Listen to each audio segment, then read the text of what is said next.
So Elias, first of all, we're here in Long Beach at a little private hangar, undisclosed location. Undisclosed location, absolutely. What are you leaning against? Tell me about your toy here. This is fantastic. So this is the Suzuki Extra 300, and you can think about it as an aircraft that is likened to a Ferrari. Everything is built for speed on this aircraft. It's designed for one thing only: speed, adrenaline, high G maneuvering. It's designed to be a race car of the sky. What are we going to be doing?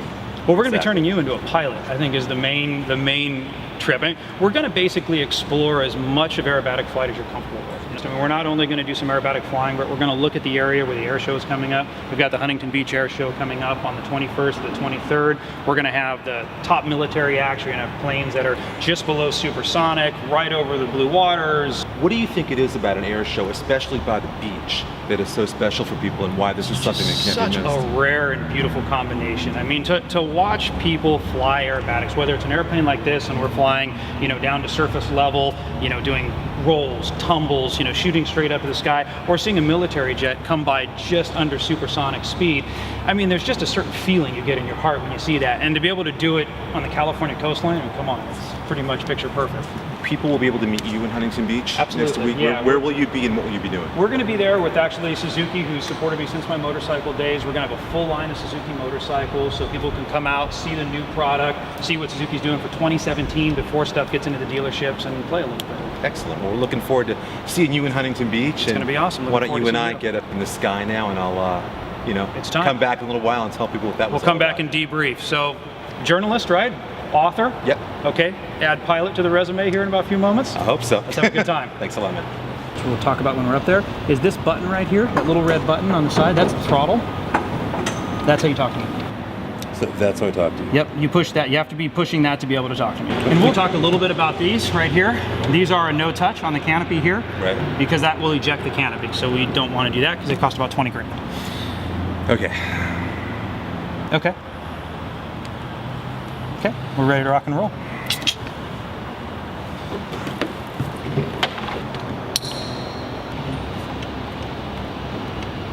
Canopy down.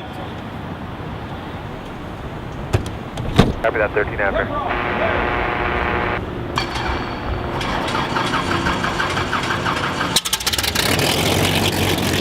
Okay, you got me loud and clear? Me? Yep, I gotcha. Long Beach clearance, experimental extra 300 Foxtrot uniform is at signature. Request 25 left for a straight out to the southwest. Information hotel.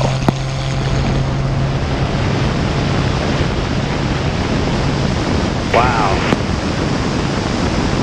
Indicating a 40 knot tick. Pretty cool, huh? Wow.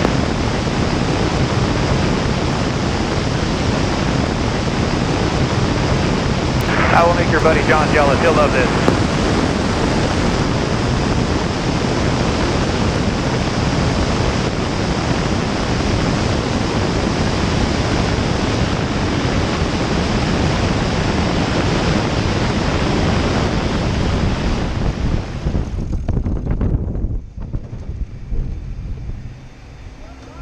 Now you know what to expect, right? So next time we can go up and we can have a little bit of... I've never felt anything like that before. Yeah, it's wild, right?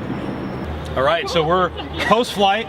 You had your first flight in a competition aerobatic aircraft. If I knew then what I know now, that was amazing. I'm glad you enjoyed it. Hard to put into words. I mean, I have to tell you, you're like a great surgeon. Like, you lay everything out, what it's going to be like, what it's going to feel like as it's happening, and then it happens, and we're here, we survive. Well, that's the thing. We want to make you comfortable. And if you understand what's coming, you're able to enjoy it rather than it being a surprise. So I want to describe everything all the way through from the ground run up to what you're going to hear in the engine, to how it feels to take off, to what the tower is doing, all of those things, so you can really immerse yourself and have some fun. And the fact that the passenger sits in front is an amazing experience too. That's hard to describe, but it's like being in a race car in the sky. I mean, it really is. You're strapped in tight, and you feel everything, every little bump and groove in the road.